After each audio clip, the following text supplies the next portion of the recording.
Sir ఇప్పుడు RGV గారి గురించి వచ్చినట్లయితే రామ్ గోపాల్ వర్మ గారి గురించి రామ్ గోపాల్ వర్మ గారు గతంలో జగన్మోహన్ రెడ్డి గారి హయాంలో ఆయన గవర్నమెంట్స్ ఉండగా కొన్ని ట్వీట్స్ అనేది పెట్టడం జరిగింది. అది కూటమికి వ్యతిరేకంగా కానీ అందులో ఈ ట్వీట్స్ ఆ ట్వీట్స్ కానీ ఇప్పుడు మనం చూసినట్లయితే ఆ ట్వీట్స్ అన్నీ లేవు, డిలీట్ అయిపోయినాయి. కొన్ని మార్ఫింగ్ వీడియోస్ కానీ ఇప్పుడు కార్టూన్ వీడియోస్ అలాంటి ఫొటోస్ కూడా మనం చూసాం. సో చూసిన తర్వాత ఇప్పుడు ఆ వీడియోస్ అన్ని డిలీట్ చేశారు. ఇప్పుడు కూటమి నాయకులు అప్పుడు పవన్ కళ్యాణ్ గారు కూడా అసెంబ్లీలో ఒక బిల్ అనేది పాస్ చేయడం జరిగింది. ఎవరైతే సోషల్ మీడియా హ్యాండిల్స్లో అసభ్యకరమైన పోస్టులు పెడతారో వాళ్ళందరినీ అరెస్ట్ చేస్తామన్నట్టుగా బిల్ పాస్ చేయడం జరిగింది. దాని ప్రకారంగానే వెళ్తున్నారు. మళ్ళీ ఆర్జీవి గారికి నోటీస్ ఇవ్వడం జరిగింది. నిన్న ఆర్జీవి గారిని అరెస్ట్ చేయడానికి వాళ్ళ ఇంటికి వెళ్ళడం జరిగింది. అక్కడ ఆర్జీవి గారు లేరు, పరేరీలో ఉన్నారని కొన్ని ఇన్ఫర్మేషన్ వచ్చింది. వేరే ఒక ప్రముఖ ప్రొడ్యూసర్ ఇంటో నటి ఇంటికో దాక్కున్నారన్నారు. అక్కడికి వెళ్ళారు, అక్కడ లేదు.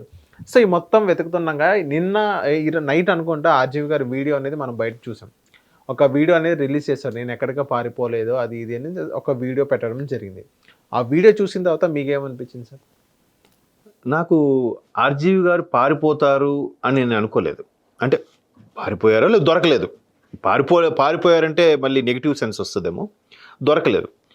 నేను అదే అనుకున్నా. ఆయన చాలా ముంబైలో పెద్ద పెద్ద డాన్స్తోనే భయపడగా ఫేస్ చేసిన మనిషి ఇట్లా కేవలం ఆంధ్ర పోలీసులకి లేదా లోకేష్ గారు రెడ్ బుక్కి భయపడి ఈయన ఎక్కడ దాక్కున్నారా, అట్లాంటి మనిషి కాదే అని అనుకున్నా.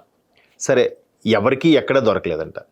ఎప్పుడూ ఓపెన్గా సోషల్ మీడియాలో విరివిగా కనిపించే the great director Ram Gopal Varma గారు ఒకవైపు సోషల్ మీడియా దుమ్మెత్తి పోస్తున్నా ఎందుకు ఆయన బయటికి రాలేదు అనేది క్వశ్చన్ మార్క్. ఇక్కడ ఒక చిన్న ఎగ్జాంపుల్ చెప్పాలి. చంద్రబాబు నాయుడు గారి సతీమణ్ణి అవమానించినప్పుడు ఆయన బోరును విలపించారు బయట ప్రెస్ మీట్లో.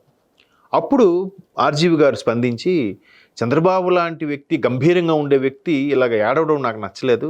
ఎందుకంటే ఆయన్ని ఒక 25-30 సంవత్సరాలుగా చాలా డిగ్నిఫైడ్గా చూశాను, నేను చాలా గంభీరంగా చూశాను, అటువంటి వ్యక్తి ఇలాగా ఏడవడం నాకు నచ్చలేదు అన్నట్టుగా కామెంట్ చేసి అన్ని డిఫరెంట్గా మాట్లాడతాడు కదా. ఆయన డిఫరెంట్ యాంగిల్లో చూస్తాడు. ఆయన మంచిదే.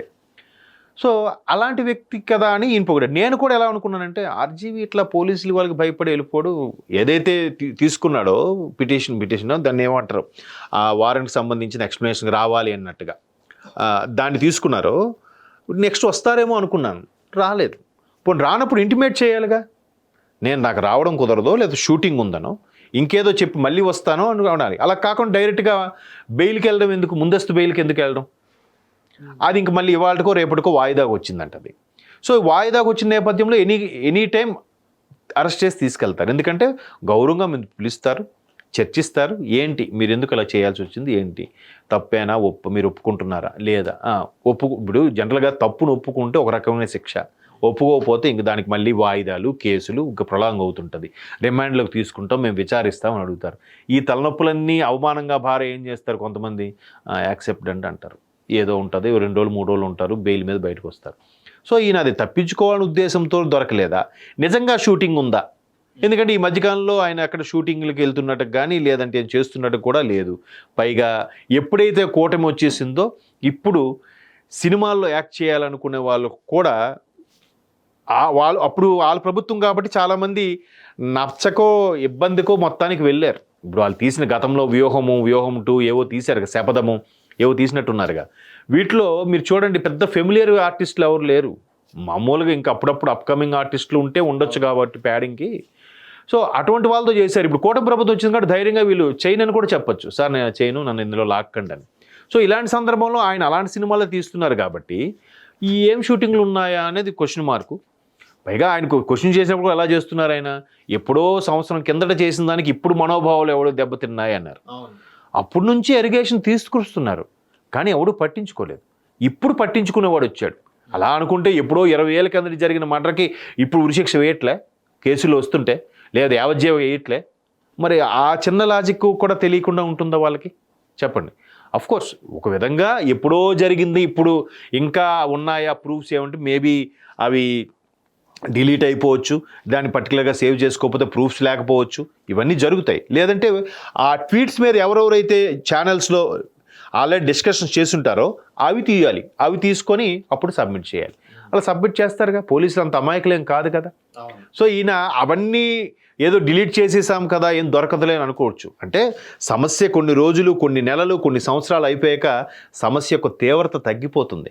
నేరం యొక్క తీవ్రత కూడా కొంత తక్కువగానే పరిగణిస్తారు, ఎందుకంటే ఇన్ని రోజులు దాన్ని ఫేస్ చేస్తున్నారు కాబట్టి. ఒక 10 సంవత్సరాల శిక్షది 2 ఏళ్లకు 3 ఏళ్లకు కుదించే అవకాశాలు కూడా చూసాం మనం గతంలో కొన్ని. సో అట్లాంటి ధైర్యంతో ఈయన మైలు మాట్లాడచ్చు.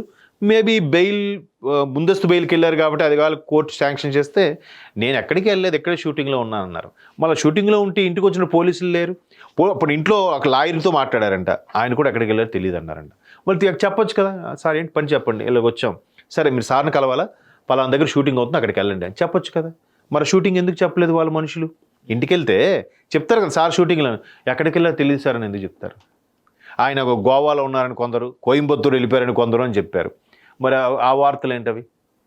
కాబట్టి ఇప్పుడు ఏదో ఏరు దాటాక తెప్ప తగలేయడం లాగా ఏదో చెప్తారు. సార్ ఇప్పుడు హిట్ టీవీ యాప్ ని డౌన్లోడ్ చేసుకోండి. ఇందులో short news, live news, entertainment movies అన్ని అవైలబుల్ గా ఉన్నాయి. Please download Hit TV app. Hit TV app. Hit TV యాప్ని ఫ్రీగా డౌన్లోడ్ చేసుకోండి.